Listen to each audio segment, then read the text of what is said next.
Hello guys! Welcome back to my channel. Isang magandang araw at ma-snow na araw sa amin dito at magandang araw sa inyo dyan. Last episode, tinuruan ko kayo kung paano magawa ng sushi and today, tuturuan ko po kayo kung paano gumawa ng caterpillar. So last time, tinuruan ko kayo paano maghiwa ng cucumber, yung pipino. At last time, ipinakita ko rin sa inyo ang California roll, ang spicy California, at ang spicy sweet California, at ang crunch California roll. Ngayon naman, ituturo ko sa inyo kung paano gumawa ng caterpillar. So, same procedure po, same process. Parehas ng ingredients sa loob, spread lang natin ng rice ng maayos. So, ilalagay lang po natin dito is crab salad instead of crab stick. Mixed with spicy mayo lang po ang crab salad. So, ilagay natin ang avocado. Then, right after ng avocado, ilagay po natin ang cucumber, ang pipino. Depende po sa dami ng gusto nyo, ilagay natin sa bamboo mat at i-distribute nyo po ng ayos ang bamboo mat para ma-roll nyo ng ayos ang inyong sushi. So huwag nyo pong mamadaliin, dahan-dahan lang kayo. So kung nakikita nyo po, yun po ang tamang proseso ng pagro-roll para kita nyo, lock nyo agad yung kanin. So right after po nyo malak ang inyong sushi, i-roll nyo lang po ng ayos, then right after kukuha tayo ng avocado. So mag-ingat lang po tayo sa paggamit ng kutsilyo at sa mga bata po na gustong matuto mag-sushi as your parents or kung sino mang adult para kayo ay magabayan. So ang caterpillar po, binasi po ito dun sa caterpillar, yung kung tawagan natin ay yung uod na berde sa atin.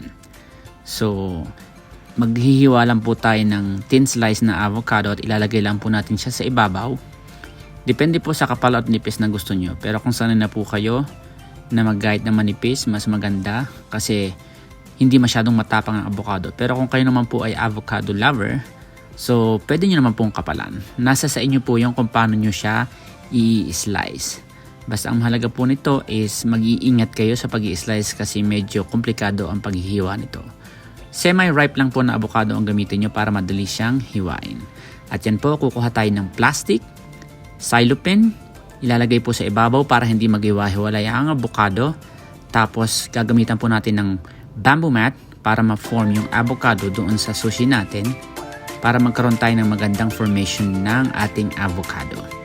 Then right after po noon, kukuha tayo ng ating kutsilyo at hihiwain natin to ng dahan-dahan.